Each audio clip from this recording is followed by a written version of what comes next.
Hello les amis. Alors, j'ai plein de copains qui m'ont demandé comment je faisais mes pop-up. Est-ce que c'était compliqué à faire, tout ça. C'est vrai que pour les gens qui ont un petit budget, qui veulent faire leurs appâts eux-mêmes, j'ai décidé de vous faire un petit tuto comment je fais mes pop-up. Il n'y a rien de compliqué, vous allez voir, c'est facile. Donc tout simplement, moi j'achète un pot de Polaris de chez Manline. Il me faut un sweetener en poudre ou en liquide. Moi je le prends en poudre, donc c'est un sucre intense. On peut les faire neutres ou booster après. Moi j'aime bien les booster et mettre un parfum avant cuisson. Donc là entre autres je suis en train de les faire pour un ami. On va prendre l'arôme banane. Et selon son choix on peut mettre un colorant ou pas. Donc là j'ai pris un colorant rouge. Et un œuf. Voilà. Avec ces éléments là. Alors ces produits là on peut les trouver dans tous les détaillants de pêche. Les sweeteners, les arômes. Voilà, vous avez Arôme Brand, Roule Point comme tes bouillettes. Il y a Manline qu'en vend, il y a tout ça. Donc chacun après décide de prendre là où leur budget leur permet, ou les sites qu'ils ont habituels où ils prennent leurs produits. Et vous allez voir que il n'y a pas besoin de pistolet pour les faire. Moi, il me faut juste une table. Donc là, je vais les faire en 14 mm. Une fois qu'elles sont sèches, ça fait du 15, entre 14 et 15, parce que ça va gonfler un petit peu. Et on peut les faire... alors les trucs qui puent, Monster Crab, tout ça, faut éviter. Mais là, tout ce qui est fraises, ou là, entre autres, ananas ou banane, on peut les faire chez soi dans une pièce aérée. Ça sent bon. Et avec une casserole d'eau chaude, on peut faire un petit pot de pop-up rapidement. Il faut savoir qu'avec un pot de Polaris, on peut pratiquement mettre 4 œufs. Avec un œuf, on va les compter, mais je fais pratiquement pas loin de 80 pop-up, entre 70 et 80 je crois. Donc on va les compter après, on va voir. Ce qui fait qu'avec un pot de Polaris, on peut faire largement plus de 200 pop-up, environ pour 25 €, on va dire, si on compte tout, les sweeteners, les machins, et voilà. Donc ça rabaisse un petit peu le prix d'un pot de pop-up. Et puis je trouve ça intéressant d'essayer de prendre un poisson avec quelque chose qu'on a fabriqué soi-même. Allez, c'est parti. Alors, pour commencer, on va tout simplement casser un œuf. Voilà, rien de compliqué.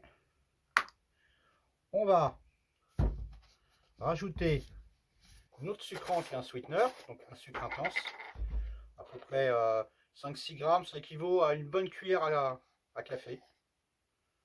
Voilà, quelque chose qui va être très sucré et qui va diffuser un bon moment. Ensuite, je vais prendre mon arôme au choix. Là, ça va être petit arôme banane. Alors, vous pouvez acheter une pipette, moi il est fourni avec le petit arôme. Voilà, je vais en mettre 5 à 6 ml pour un œuf. C'est déjà énorme. Voilà. Ensuite, tout simplement, au choix, je vais lui mettre un colorant. On va mettre un tout petit peu de jaune pour rappeler l'effet banane. Et tout simplement avec une fourchette,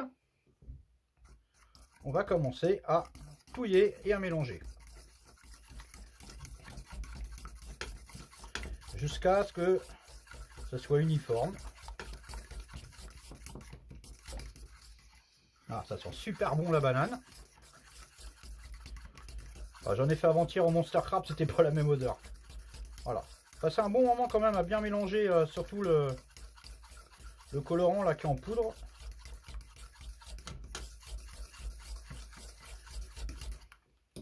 Voilà. Donc ça c'est pour la première étape. Vous avez vu, il n'y a rien de compliqué. Un œuf, un arôme, un sucrant et un colorant. On n'est pas obligé, ceux qui veulent les faire neutres, et bien on met juste un œuf et c'est tout. Et un sucre, toujours mettre du sucre quand même. C'est ce qui va attirer un petit peu le poisson, l'effet sucrant. Mais on n'est pas obligé de mettre ni un colorant ni un arôme. Voilà, ça c'est pour les gens qui veulent les faire neutres. Maintenant on va attaquer tout simplement la fabrication. Alors pour la fabrication, tout simplement j'ai ouvert mon pot de Polaris. Je vais prendre une cuillère. Et comme un gâteau, voilà. Et je vais commencer à faire mon mélange. Tranquillement. En fait, ceux qui font de la pâtisserie, c'est tout simple à faire. Hein. Le mix est déjà prêt, il y a juste qu'à le rajouter à l'œuf.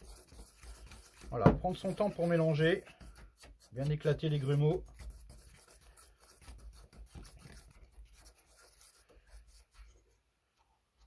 Voilà, hop, on va continuer à en rajouter jusqu'à ce que ça devienne une pâte non collante, comme si on faisait des bouillettes en fait.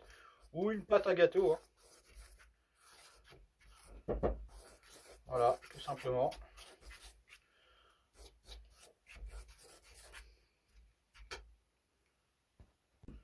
Voilà. Là, on est pratiquement arrivé à quelque chose qui colle plus. Alors, je vous conseille de prendre des gants si c'est des trucs qui sentent mauvais, hein. Voilà, là, je peux bien la manipuler. Ça ne me colle plus aux mains. Quelque chose d'intéressant. Ça sent très très bon la banane. Donc voilà, là on a comme une pâte à gâteau homogène, ça colle plus aux mains. Donc ça veut dire que votre boule pour faire vos petites pop-up, elle est prête. Donc vous voyez, rien de compliqué. C'est un arôme, un sweetener, un colorant, un œuf, du Polaris. Et là on est prêt à rouler notre petite pop-up. Allez, on va passer à la suite du roulage. Donc là tout simplement, j'en prends une petite partie. Faire une petite boule, hein. Pareil comme pour les gâteaux. Pas besoin de pistolet, hein. Tout simplement. Je vais rouler un petit boudin qui fait... avec l'habitude, voilà, on a l'habitude du diamètre pour faire une 14 mm. Donc c'est une pâte qui se travaille bien, hein. Ça se roule tout seul. Voilà, simplement, hop, on va continuer à rouler notre petit boudin. Voilà. Après, c'est une question d'habitude, hein. C'est un peu comme... Ça me rappelle quand j'étais gamin, quand je faisais de la pâte à modeler. Voilà, je vais le faire un petit peu plus fin. Ah, puis je trouve ça sympa de faire prendre un poisson avec quelque chose qu'on a fabriqué soi-même. Voilà, là on devrait pas être mal. Et tout simplement, je vais mettre ça sur la table et on va voir ce que ça donne. Donc là, j'ai ma petite table en 14. Voilà.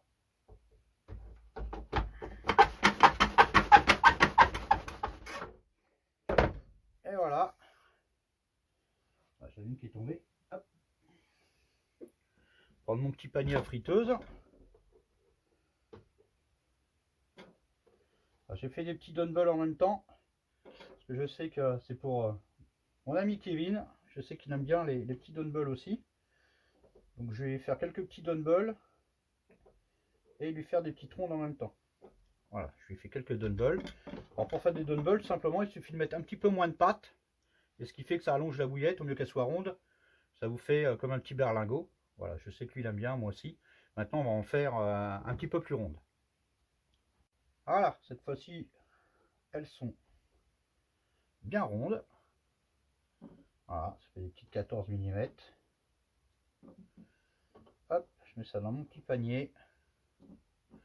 Donc rien de compliqué, hein. Alors là, c'est une grande table, mais vous pouvez en acheter des plus petites. Ça sert à rien d'en avoir une grande. Donc on va continuer jusqu'à ce que j'ai plus de pâte. Donc voilà. Donc là, je les ai comptés avec un œuf. J'en ai fait 92. Il y a 92 pop-up de 14 mm. Ça vous fera du 14-15. Avec un œuf, sachant qu'avec un pot de Polaris, on peut faire pratiquement 4 œufs.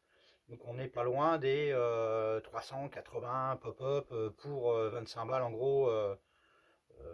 Ce qui est pour les gens qui ont peu de moyens, ça rabaisse énormément le budget pêche. Et en plus, on peut faire avec un pot 4 parfums différents ou neutres ou ce qu'on veut.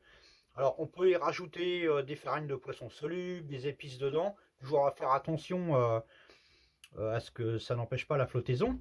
Mais je vous referai voir une autre recette, par exemple, d'une que je fais aux épices ou une aux huiles essentielles, si ça peut vous donner des idées. Maintenant, on va passer à la cuisson et puis au séchage. Alors, les petites pop-up comme ça, une fois qu'elles sont cuites et qu'elles sont sèches, moi, il faut laisser sécher à peu près 3-4 jours. Elles sont prêtes à pêcher. Mais moi qui suis un inconditionnel des pêches rapides, on peut y mettre un booster après, mais j'aime bien un petit peu, alors je vais nommer des marques comme Le Goût de Corda ou autres. J'aime bien imbiber mes pop-up, parce que moi les pêches que je pratique, c'est les pêches rapides. Donc souvent je vise des poissons en maraude. Alors on peut y mettre des acides aminés, des épices, des farines de soluble, des poissons de forêt, des farines de ce poisson soluble, pardon. Moi, tout simplement, je vais au plus rapide. Je mets un parfum, un sucre et une couleur. Entre autres, là, c'est pour Kevin, mon pote, qui lui veut une couleur. Des fois, sur certains plans d'eau, là, une couleur, un traçant peut être efficace. ou pas. Après, ça se discute, chacun ses goûts. Là, il m'a demandé, donc je lui mets. Je rappelle que je vends rien, hein. C'est un de mes binômes, un de mes potes, donc je lui fais. Donc, pour ceci, je vais vous le faire devant vous. Je vais prendre de l'eau, le parfum, un sweetener et une couleur. La couleur, j'en avais déjà parlé, c'est de la fluoréscérine, là. Voilà, j'arrive jamais à dire le nom. Donc je trouve ça sur Amorce Brandt. C'est la fameuse couleur vert. Pour la petite histoire, on s'en servait pour trouver les fuites d'eau, à la base. On peut, si on veut du rouge, on peut y rajouter également du rouge de Cochenille. Voilà, c'est un truc, un colorant alimentaire. Ou un autre traçant. Voilà, moi j'utilise cela. Donc je vais vous faire voir en direct comment je fais mes petits trempages. Et une fois que mes pop-up elles sont secs, en fait, avec une petite pipe-up tout simplement, comme je ferai avec du goût corda, quoi que ce soit, je vais en mettre un petit peu, secouer, et je vais attendre que ça s'imbibe, que ça sèche, et je vais en faire 7, 8, 9, 10 trempages comme ça. Je vais attendre en fait que l'eau s'évapore. Une fois que l'eau est évaporée, il va rester que le parfum, le sucre et la couleur, tout simplement. À la fin de cette vidéo, vous verrez une de mes pop-up que j'ai terminé, ce que ça peut donner dans l'eau. Il faut savoir que la couleur, c'est pas qu'une couleur, dedans il y a le sucre et le parfum qui suit la couleur. Voilà, c'est pas qu'une couleur en fait. Et quand je parle de parfum, c'est pas qu'une odeur, parce qu'on sent l'odeur. Ce qui est le plus important pour le poisson, c'est la saveur. Donc là, ça va donner une saveur avec un sucre. J'entends bien qu'il ne faut pas mettre qu'une saveur, il faut le coupler avec un sucre, sinon ça peut être répulsif. Allez, c'est parti. Donc, mon petit trempage perso, j'ai déjà commencé à mettre entre 10 et 15 ml d'eau. Voilà, j'ai mis ça dans un vieux flacon que j'ai bien nettoyé. Voilà. Ensuite, je lui ai mis, enfin, je vais même lui en rajouter, parce que j'ai pas mis assez, entre 3 à 5 ml d'arôme. Ça sert à rien d'en mettre plus. Hein. Voilà, il manquait 2 petits millilitres. Voilà. Donc là, c'est une forte odeur de banane. Ensuite, la fluorocérine, là, le traçant, j'arriverai jamais à dire ce nom-là, là, le traçant vert. Ça sert à rien d'en mettre une tonne. Hein. Je vais y mettre 1, 2, 3. Ça veut bien tomber. 4 gouttes. Ça suffit, ça sert à rien d'en mettre une tonne. Hein. C'est très puissant comme... Là, je vais commencer déjà à secouer mon petit mélange. Voilà. Là, on voit bien que c'est un thé vert. Enfin, là, vous ne voyez pas trop, vous, mais moi, je le vois. On va voir un petit peu le résultat. Voilà, c'est une bonne odeur de banane. Et pour finir, alors, je me suis fait un petit entonnoir en papier pour que ce soit plus pratique. Je vais lui mettre la moitié hein, d'une cuillère à café. Voilà, de sweetener. À peine la moitié. Hein. Il faut vraiment que ce soit quelque chose de très sucré. Ça va être dilué dans l'eau.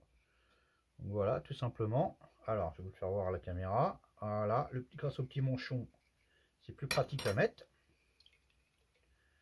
Voilà, on peut y mettre plein d'autres choses. Hein. Je vous dis, des épices, des protéines de poisson solubles. Voilà, moi, je vais au plus vite. Je sais que j'ai très bons résultats, même en eau froide avec du sucre. Donc, je mets du sucre. Voilà, sucre intense. Couplé avec un parfum et une couleur. Et voilà. Donc ça, mon petit mélange très liquide avec l'eau, là, il est terminé. Et tout simplement, quand mes pop-up vont être secs, avec la pipette, j'en mets quelques gouttes dessus. Et comme on ferait avec du goût ou une autre marque, ça va s'imbiber. Et pour l'instant, moi personnellement, j'ai eu des bons résultats. Alors, il y a des plans d'eau, ça marche, d'autres ça marche pas. Après, voilà, il y a tellement de techniques. À vous d'essayer. Ça marche, tant mieux. Ça marche pas, essayez autre chose. Il y a plein d'autres choses à faire. Mais moi, je sais que j'ai très bons résultats avec. Donc voilà. Donc là, je vais passer à la cuisson de mes petites pop-up. Et on va voir ce que ça donne. Allez, c'est parti. Ah les amis, ça sort tout prêt. Donc je vais les laisser sécher 3-4 jours. Et puis après, je commencerai mes petits trempages avec le petit flacon. Donc voilà, donc j'espère que ce petit tuto pourra vous aider à fabriquer vous-même vos pop-up. Il n'y a rien de compliqué, il n'y a rien de secret, voilà. Et puis, je vais vous mettre là une petite vidéo là d'une de mes pop-up. Je me rappelle plus le parfum que j'ai mis, je crois que c'est orange, avec justement le petit trempage, ce que ça peut donner dans l'eau. Et puis, à vous de jouer. Allez, ciao les amis, salut!